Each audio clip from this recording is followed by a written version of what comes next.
Welcome in to News and Views with Tom Lamprecht. The stories you've heard and the ones you need to hear. There is a ferocious battle taking place right now in eastern and southern Ukraine. Biden now asking Congress for another $33 billion to keep up the fight to save Ukraine. You're always concerned about a recession. The GDP fell to 1.4%. Crisis on the southern border. Either he wants this crisis or he's incompetent. The 2022 NFL Draft.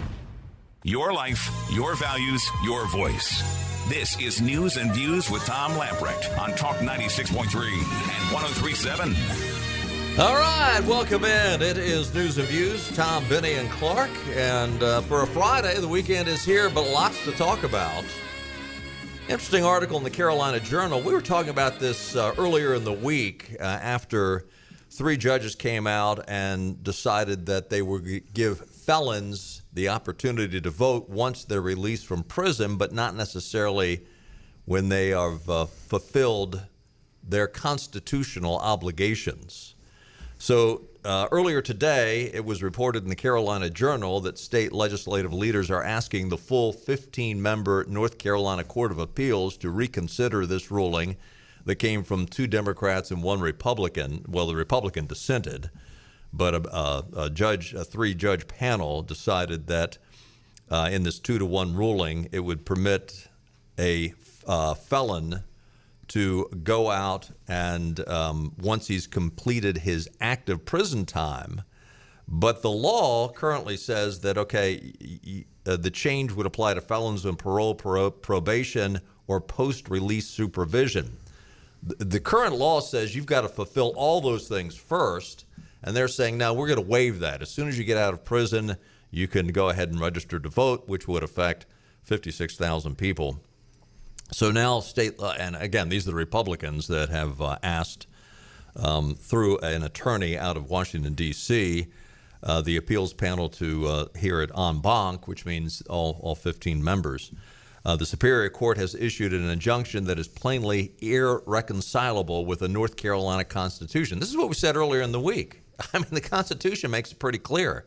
According to the motion filed yesterday by Nicole Moss, a Washington, D.C. based attorney representing Republican legislative leaders under Article 6, Section 2, anyone convicted of a felony may not vote unless that person first is restored to the rights of citizenship in a manner prescribed by law. The Superior Court held unconstitutional the manner prescribed by law. How is something unconstitutional as part of the Constitution?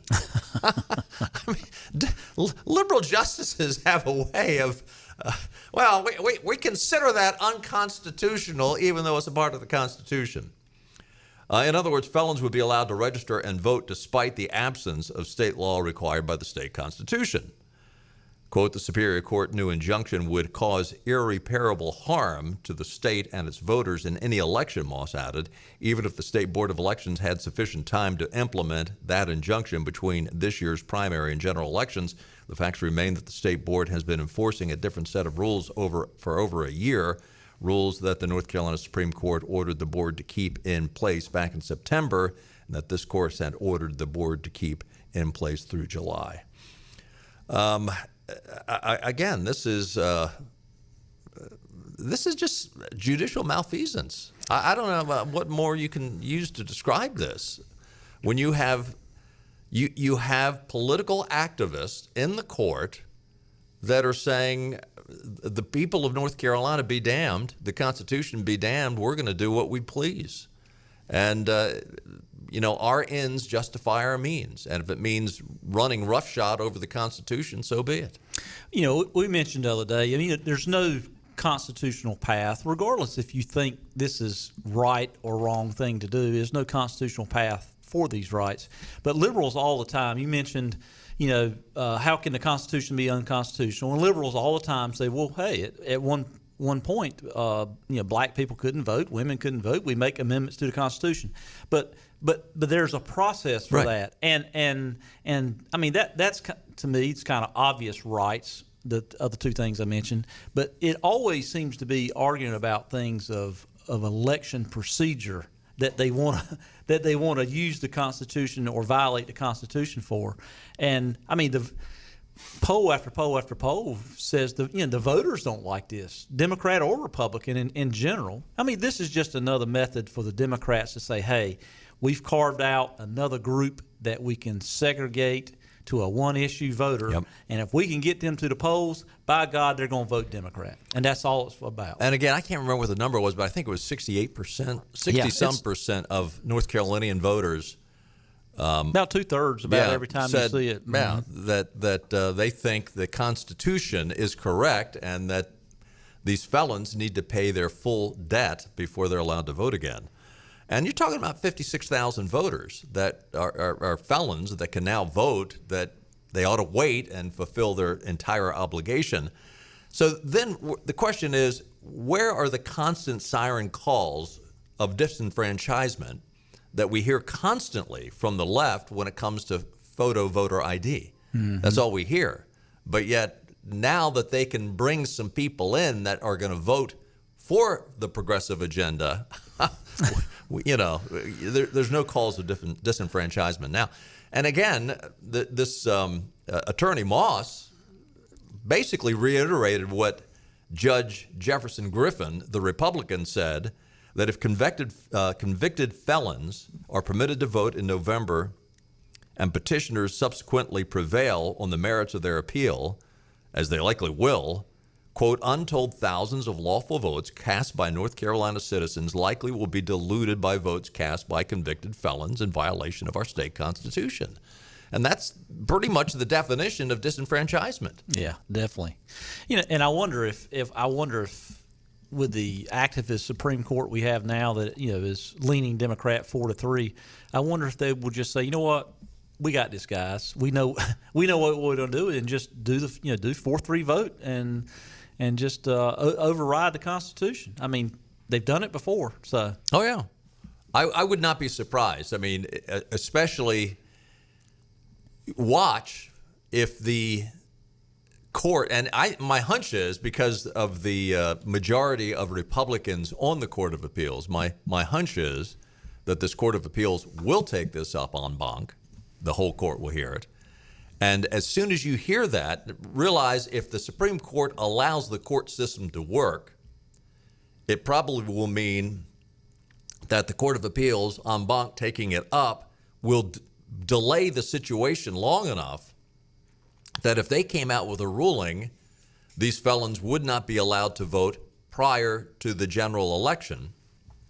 And again, remember, one of the important parts of the upcoming general election is the vote for the Supreme Court justices. Yeah, absolutely. If Republicans win, suddenly the shift at the Supreme Court goes from a 4-3 majority of Democrats to what would be a 5-2 majority of Republicans. Mm-hmm.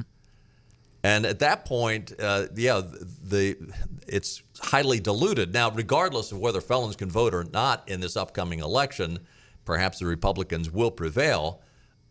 But I say all that to say that if the Court of Appeals en banc picks it up, watch for the Supreme Court to immediately come in at that moment and say, no, we're going to take it right now. Mm-hmm. And I think there's already been a request filed to step in and do that already. By the left. By the same old left. That's anything dealing with voters. They've got a lawsuit and appeal or whatever they need for the particular time. They got one in the drawer. They just pull out and they're ready for it. Yeah. And I tell you, to your point about the Supreme Court coming up this fall, without question, I think that's the most important election in North Carolina. I'd agree. Is taking over that Supreme Court where it's just not a complete activist ruling, just up and down the line.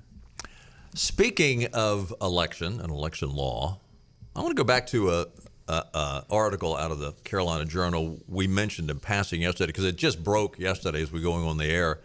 And that is a news release from Senator Ralph Heiss. And I put a phone call into him earlier today. I haven't heard back from him yet. Seeing if we could get him on the program to talk about this. But he released yesterday afternoon, Ralph Heiss, who was he was the chairman of the committee that put together the district maps for voting. Every 10 years we put out new maps. And he released a bombshell report that he got from New Jersey The New Jersey Globe reported that Sam Wang, who was the leader of the Princeton gerrymandering project, is under investigation in New Jersey. Staff there allege Wang was manipulating data to match his personal agenda. He's also on the side accused of mistreating people who work for him. Again, this is so interesting because here you've got progressives. And by the way, again, the Supreme Court demanded that even over the objections of Republicans when these maps were being drawn, even before Wang came into the picture, Republicans were saying, this guy Wang, and these are my words, not the Republican legislators, but I think they'd agree with me, this guy Wang is bad news. Yeah. This guy Wang has a political agenda. And the Democrats said, nope, he will be the, what do they call them, the master map drawers? Yeah, master something, grandmaster, grand poobah, I don't know. Anyway, so now this report and this investigation up in New Jersey by the New Jersey Globe is reporting, yeah, this guy does have a political agenda. And so the question is, how much of that political agenda affected his map drawing? And I would guess quite a bit. And again, Republicans said, don't allow this guy to be a part of the team. And they said, absolutely, we're going to allow this guy to be a part of the team. He drew the maps, and then they said, let's toss these maps out. They're biased. And the Supreme Court said, no, we're going to keep these maps.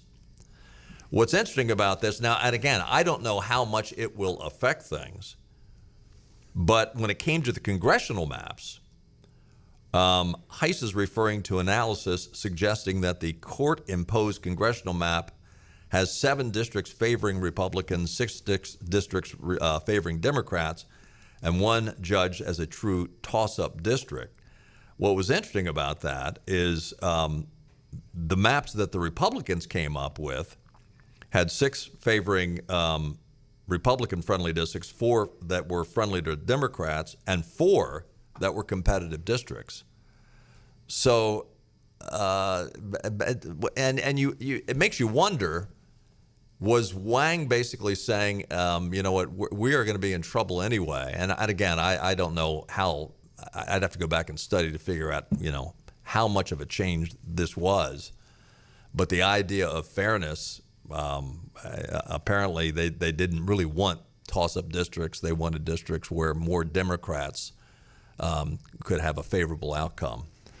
Yeah, and the Democrats, I mean, their goal is just basically fairness means, hey, we want the same number. Yeah, exactly. It doesn't have anything to do with how people vote or anything else or the districts or what the constitutional law is. It's just that, hey, you can't have more than we have. That's what it boils down to. Yeah. And back when they had the Supreme Court hearings on these maps, I went back and read the transcripts and just kind of did a cheap novel approach to reading just because I get it, you know, really excited about boring things. But the attorney representing the General Assembly, I forget his name now, when he questioned Wang, it was so obvious and so transparent of what Wang's intent was. He was not being a biased, unbiased, independent, you know, professional.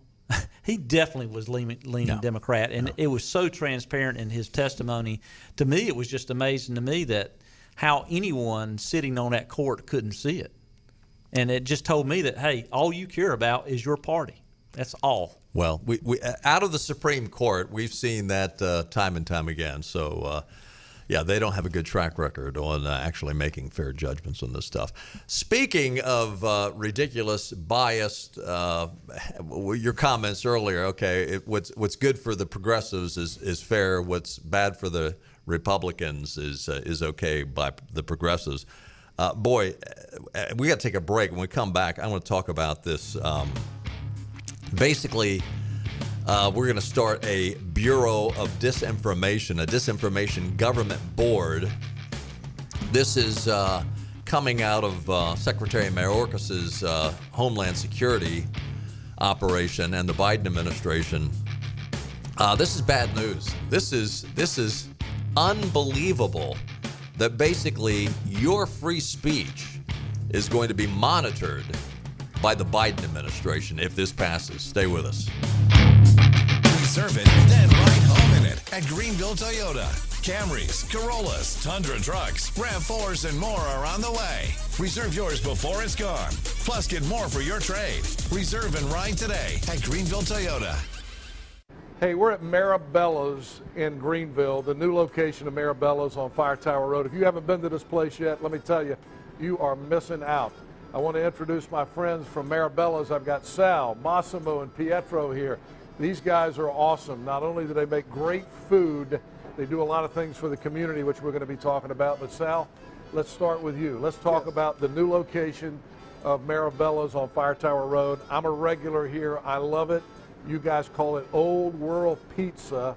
Tell us what's different about your pizza. Well, we got two kinds of pizzas. We have the traditional, American style, and then we have the Old World Pizza, which is made with fresh mozzarella, and the way they do it in Italy.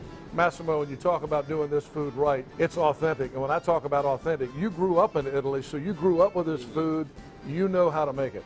Yeah, because we grew up in Italy, we know the ingredient, and everything we do from scratch. And the right ingredient it's been hard for us to bring over here. And now finally we can get the right ingredient to make a right pizza. All right, now I'm going to talk to my friend Pietro here at Maribella's. He's got the Nino's shirt on today. We're going to talk about Nino's, which is another great dining experience, upscale dining experience, on another segment upcoming. But Pietro, let's talk about Maribella's. For people who have never been to Maribella's, what's the experience going to be like when they come here? Not only pizzas, but pastas, salads, sandwiches, you got it all. Yes, we do. We have new sandwiches that we put in this new location, and we're going to spread it to the other locations. The guys here at Maribella's have won national pizza competitions, so you know it's good. Thanks to Sal, Massimo, and Pietro. Folks, do yourself a favor. Come to the new Maribella's here on Fire Tower Road in Greenville, or Maribella's on Greenville Boulevard, or Maribella's in Washington on Carolina Avenue. Also, don't forget upscale dining at Nino's on Red Banks Road.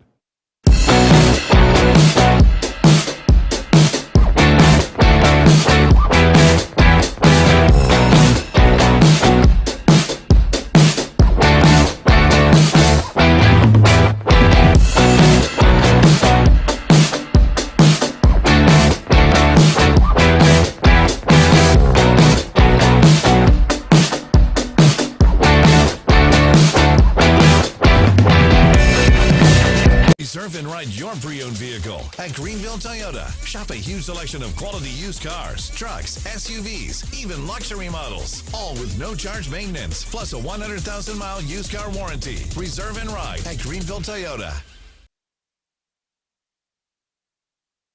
Here is today's secret message. I could tell today's message was really important. Ready, your decoder rings. Aha, B. The first letter is B. U, I.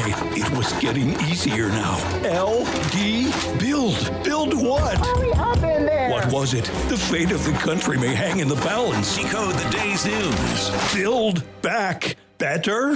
A crummy socialist bill. With Tom and Benny on Talk 96.3 and 103.7. Welcome back in. It is April 29th. Today is International Dance Day. Don't expect to see Benny and I doing any of that, but taking a look at your weather forecast, a pretty nice weekend coming up, a little on the cool side. Tonight, cloudy, a slight chance of a rain shower, low 51. Tomorrow, cloudy, a slight chance of a rain shower, high of 74. Only a 20% chance of rain tomorrow. Sunday, partly cloudy skies, some sunshine, and again, a slight chance of rain, but warms up to 85, so all in all, not too bad of a weekend forecast. Weather brought to you by our friends at the Ironwood Golf and Country Club, voted best golf course in Greenville 2 years in a row. Ironwood Golf and Country Club boasts an 18-hole Lee Trevino design course, full-service dining and outdoor pool, more. Not a golfer, Ironwood's new social membership includes access to their competition-sized swimming pool, clay surface tennis courts, and member-only full-service dining restaurant.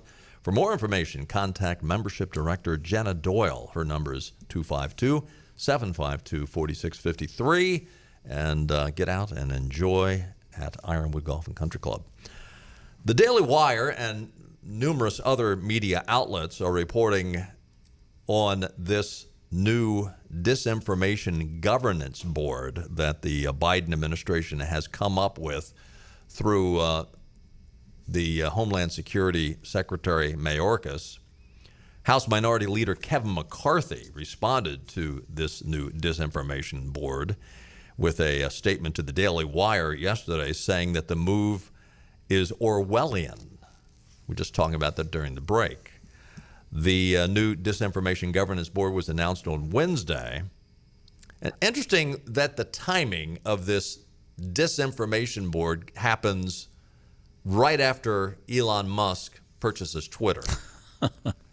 Quote, leave it, this is a quote from McCarthy, leave it to Democrats to think free speech is the problem and more government is the solution.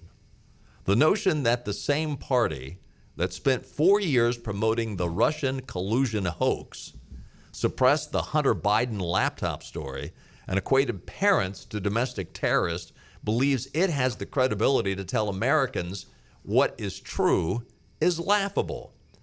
And it is telling that the person who would run Biden's Orwellian Disinformation Governance Board is a political activist who has a long history of falling for and spreading disinformation. It's easy to imagine this person abusing the term disinformation to suppress the facts and spin away inconvenient truths about the administration's many failures, including their failures to secure the border. The idea that the federal government should control speech sounds uncomfortably close to the thought police.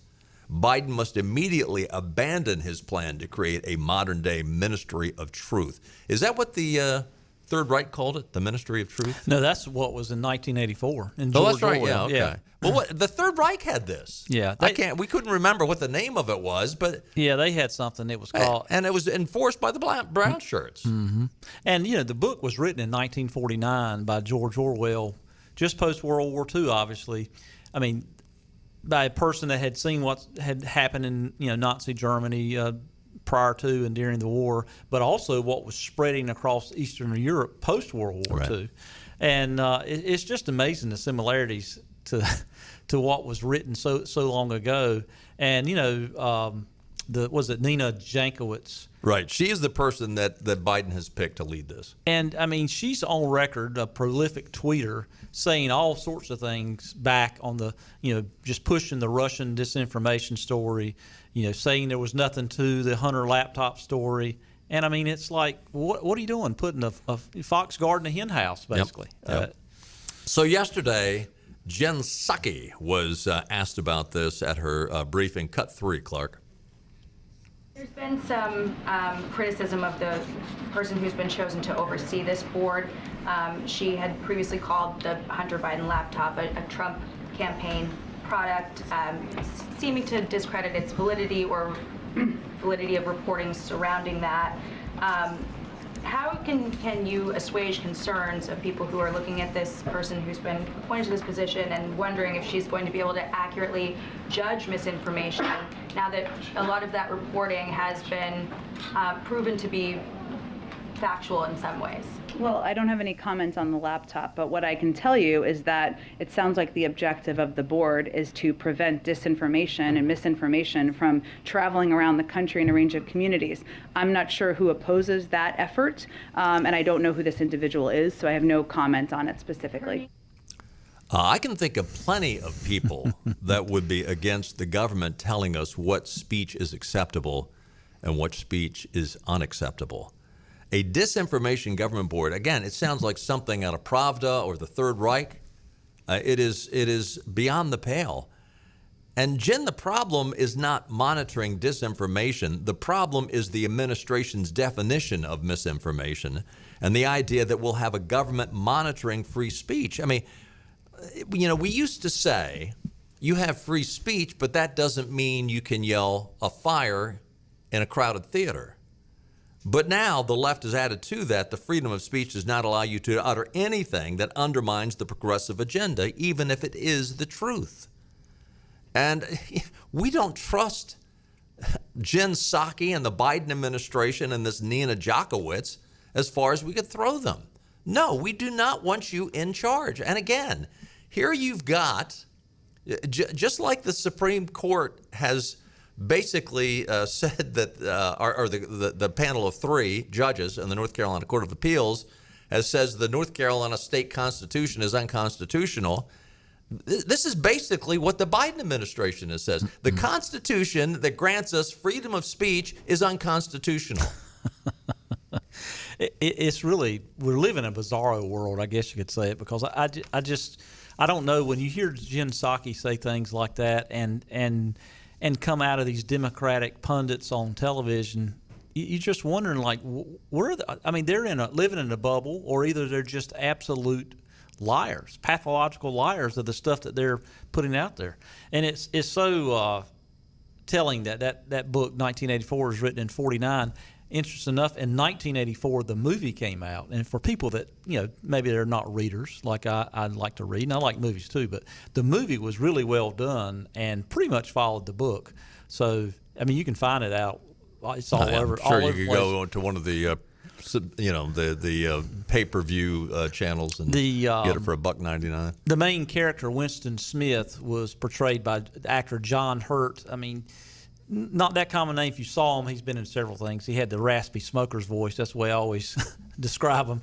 But and he worked for the Time. I think it was called the Times, I believe, in the book, where he basically would go through and redact actual information and put information in what the thought police, what the Ministry of Truth was telling them to tell everybody. And it's just like, my goodness, we're living this. Yep.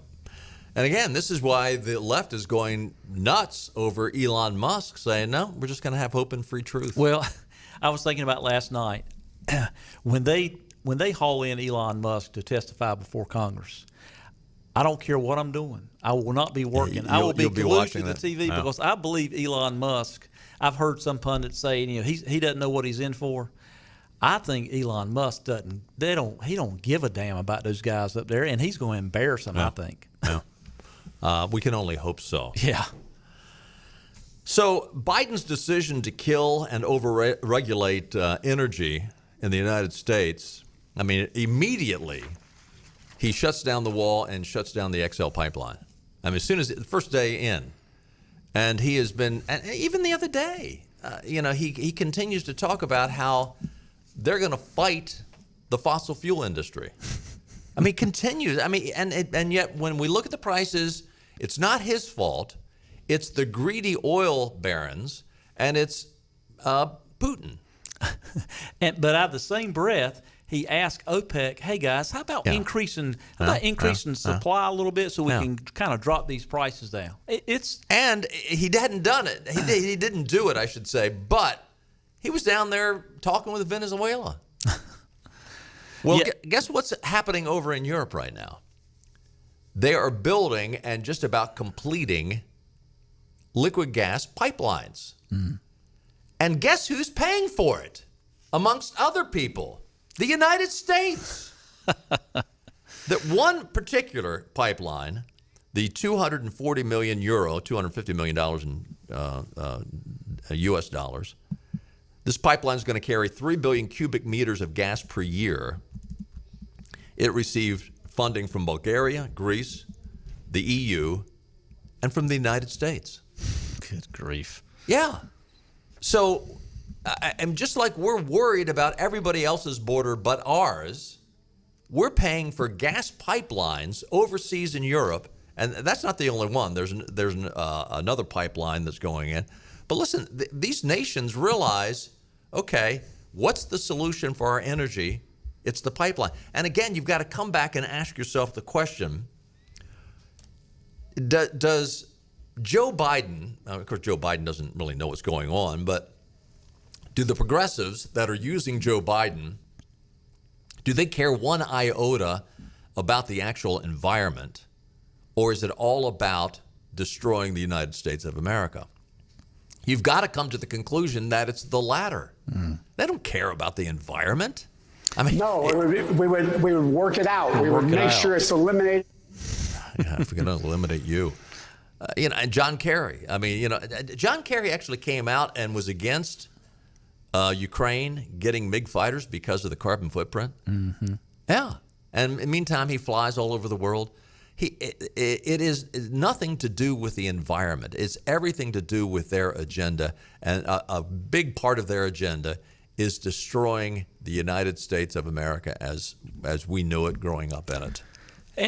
And it's really I think it's all part of the Agenda 21, part of the World Economic Forum, one world economy, basically not rising America up, but bringing America down to everyone else and making everyone equity. It's all in the thing of equity, I believe. But their pockets are full. Oh yeah, their pockets. These people. Lifetime politicians like Joe Biden, and hey, there's some Republicans up there as well. Oh, yeah. Just get generational wealth, accumulate generational wealth on a government salary. How does that happen other than someone paying you off? Public servants. What a joke.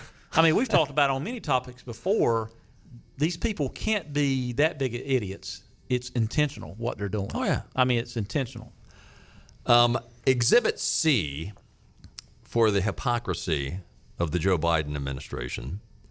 Town Hall's reporting Senator John Kennedy, one of my favorites up there, confronted the Joe Biden judicial nominee who is now going to be, is being put forward as a nominee to serve as a U.S. District Judge in the U.S. District for the Eastern District of New York. Her name is Nurat Chaudhuri. I'm not absolutely where I think she must, or her family must be from India. This individual has said some bizarre progressive things in the past, and these people always think they can get away with saying these things and it won't come back to haunt them. John Kennedy reminded her of some of the things that she said. This is cut one, Clark, that she said concerning police killing unarmed black men when she was up at Princeton. This is a really simple question, Counselor. Do you believe that cops kill unarmed black men in America every single day? You said it at Princeton. Senator, I said it in my role as an advocate. Oh, okay. You didn't mean it. Senator, I said it in my role as an advocate to make a rhetorical point. So when you say something that's incorrect, it's okay to excuse it by saying, oh, I was being an advocate? What do you believe? Do you personally believe that cops kill unarmed black men every single day in America? Senator, I believe law enforcement have an important and challenging job in this country. That's not what you said, though, Counsel. Senator, I say before you here today that I do believe law enforcement have a difficult and challenging job, and I also understand the difference I just think that's an extraordinary statement to make with no data to back up. None whatsoever. There's no basis for you saying that. And you knew it then and you know it now. How can one possibly believe that you're going to be unbiased on the federal bench?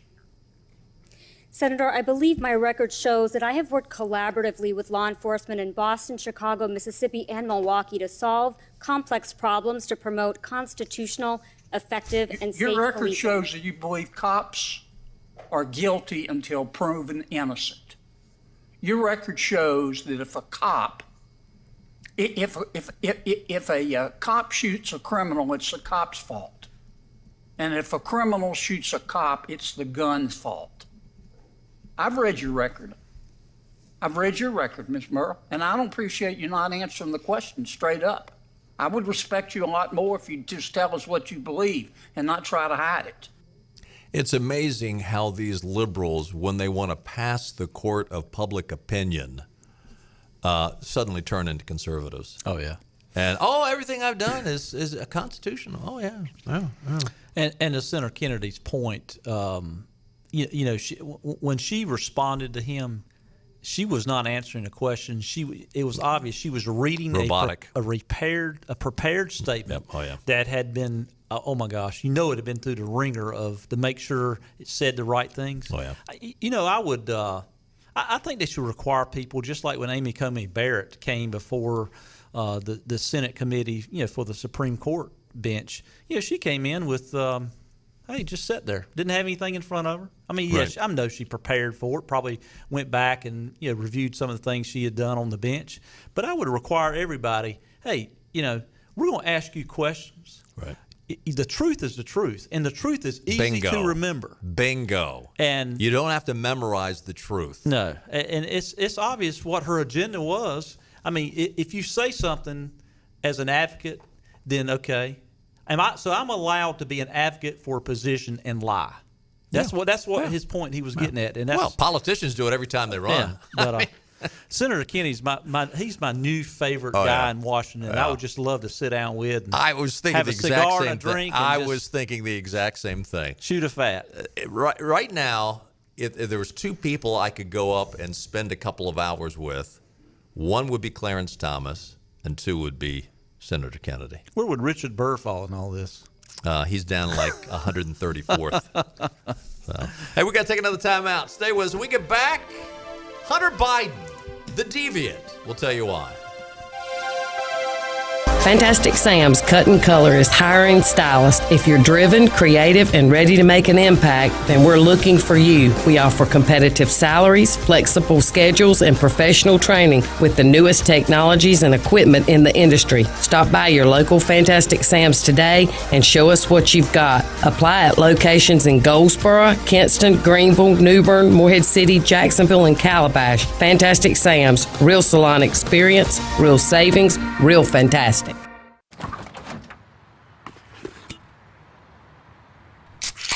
Well, folks, it's only 8 a.m. and it's going to be another hot one. Today's high is 85 degrees with lows ranging in the upper 50s. Tomorrow's more of the same, plus some light wind coming in from the northeast. Coming up at 8:30, Paul's got an exclusive... Babe, it's 8 a.m.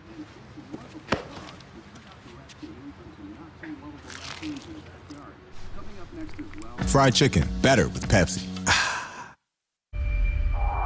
It's going to change. I promise you.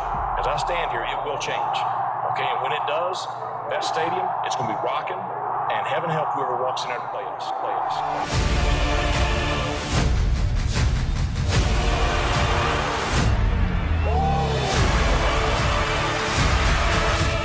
And I can promise you, there will be no quarter, ever.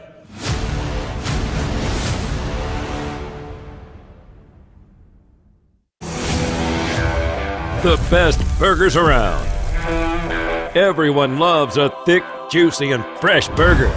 Tiebreakers in Greenville, plus the all-new Tiebreakers in Winterville, do real burgers better than anybody. So don't just go to any burger-themed restaurant chain. It's time to break the chain and eat local. Tiebreakers, real burgers at its best.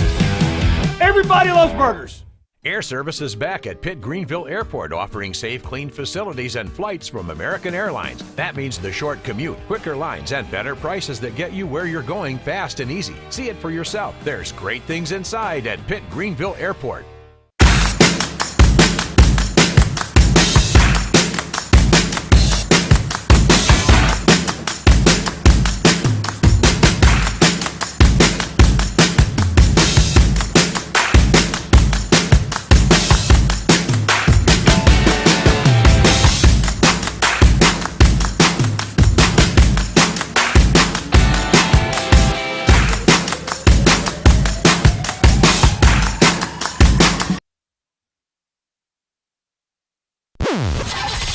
Shotgun with your 5 o'clock drive. Well, the drive home should be a delight. This is Tom Lamprecht with more news and views on Talk 96.3 and 103.7. Welcome back in, talking about Senator John Kennedy, and wouldn't it be nice to go spend some time with him up in D.C.? There's not a lot of people I'd want to spend time with, but John Kennedy and Clarence Thomas are two that I would.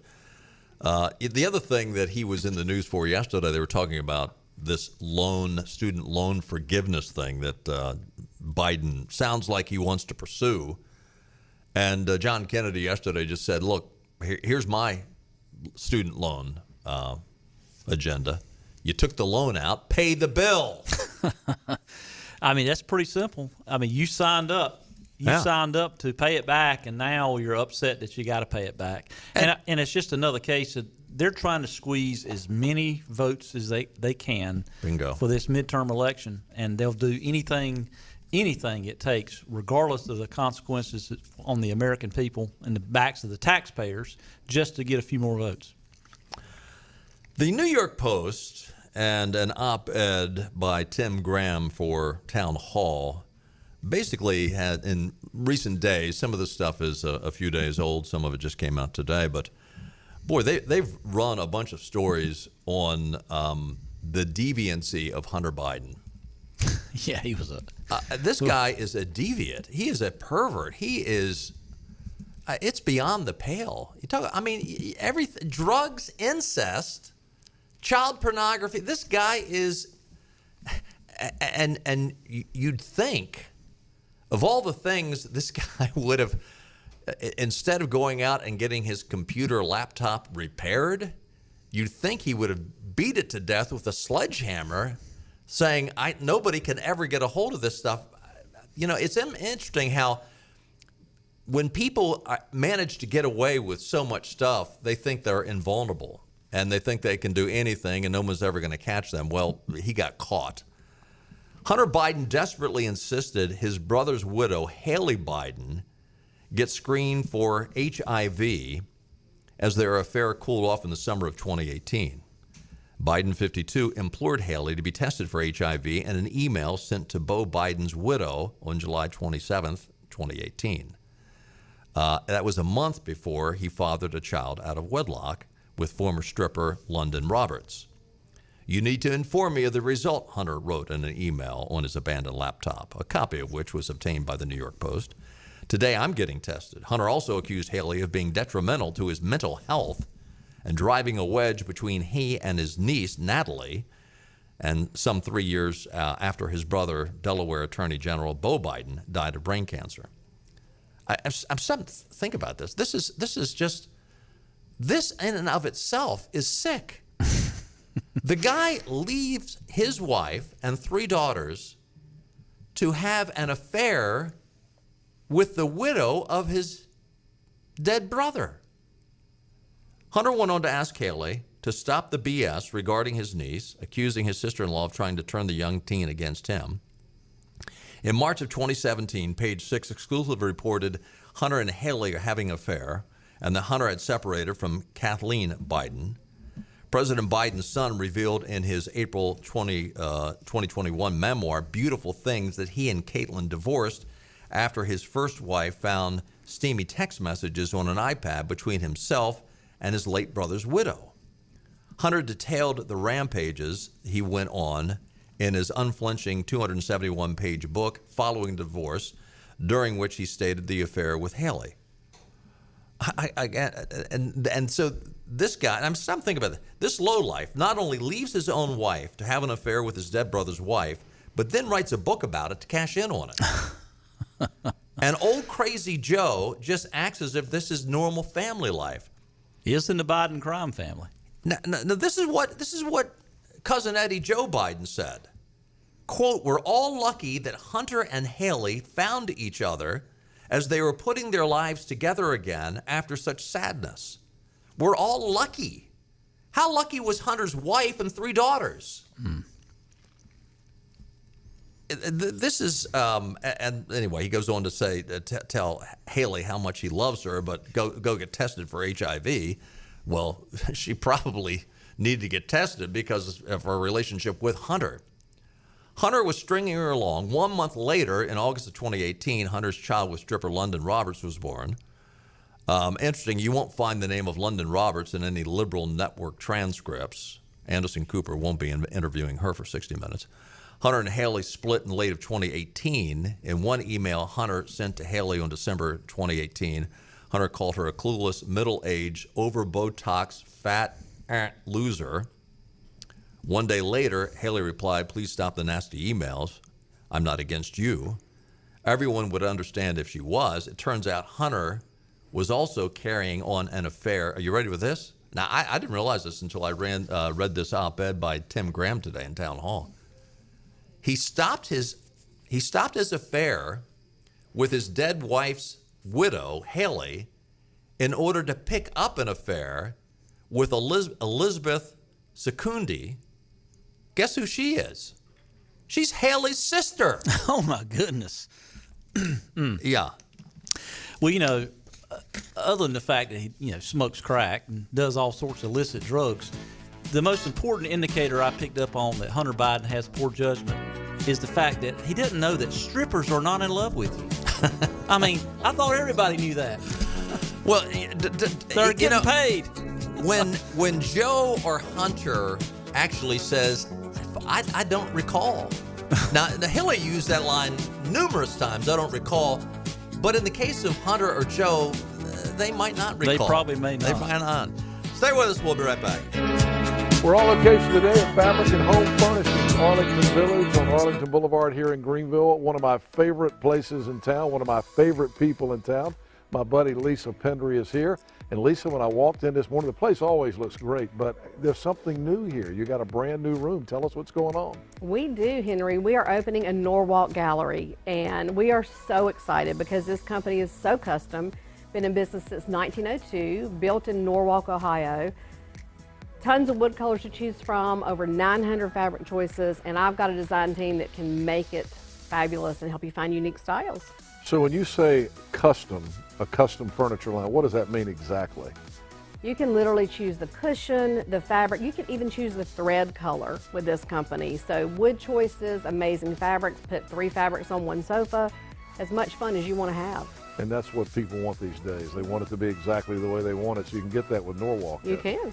All right, what else is new? You've always got some other interesting things going on here. Well, we have some new fabrics that have arrived, but I've also, in this new showroom, I've added a friend of mine that's opened a company in Hickory, North Carolina called Hickory Luxe. Done business with him for a long time, but we're adding to that because he can deliver in 6 to 8 weeks instead of 8 months like some of these companies are, doing right now. And as we always say, Fabric and Home Furnishings is a furniture store and so much more. And the so much more is you guys offer design services. I know you're a designer yourself. You have a design team here, so you can offer that full service for people. I do. I've got the best design team ever. We do commercial design and residential. And there's a lot of decisions that go into what you want your home to be.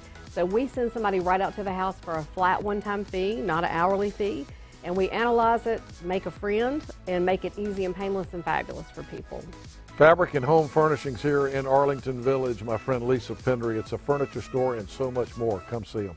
Acre Station Meat Farm, along with Lane Angus Beef, bring you farm to fork beef. Stock your freezers now with affordable beef boxes, just in time for the grilling season. Farm to fork beef brings quality local beef to your family. From your traditional butcher shop, Acre Station Meat Farm.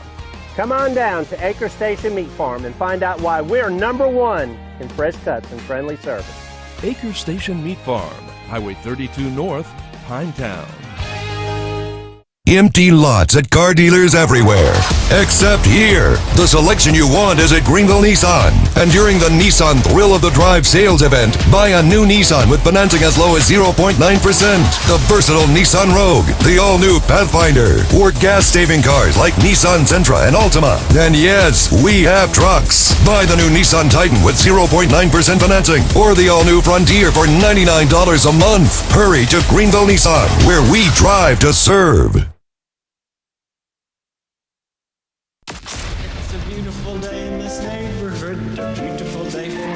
First thing you should do after work. I turn on the radio. Check in with Tom and Benny. Gotta know what's happening in my city. What's going on in my backyard. Things that are happening locally. I like the local news. Things that I don't hear everywhere else. For the local news you want. Kept me informed for all of the local stuff, It let me know what was going on in the local community. Eastern Carolina's news source is News and Views on Talk 96.3 and 103.7. Today's program has definitely got a theme. Have you been following at all this Amber Heard and Johnny Depp deal? Johnny Depp is suing his ex-wife for defamation. They're sick as the Bidens. They are.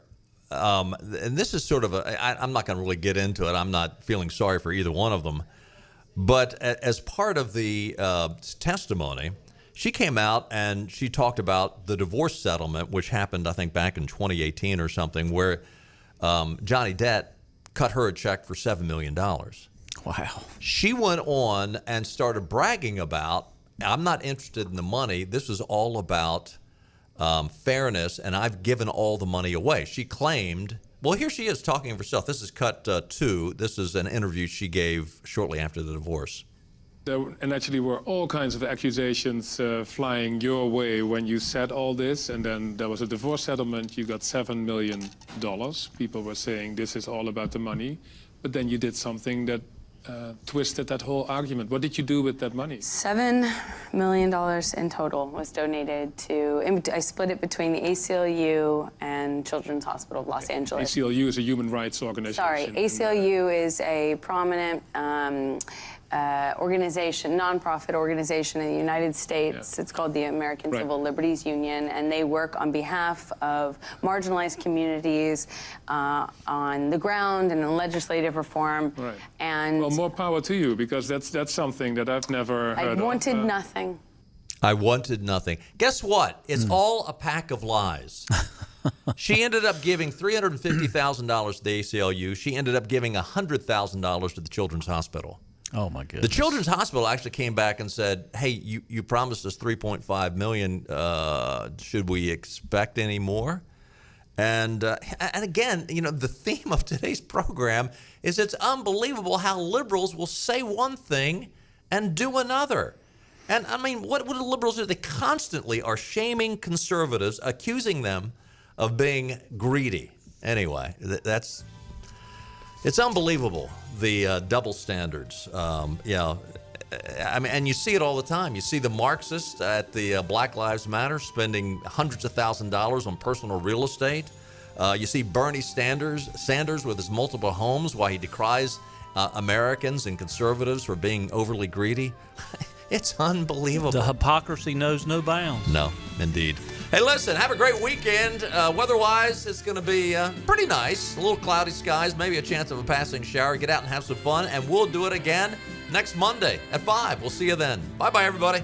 All right, all right, all right.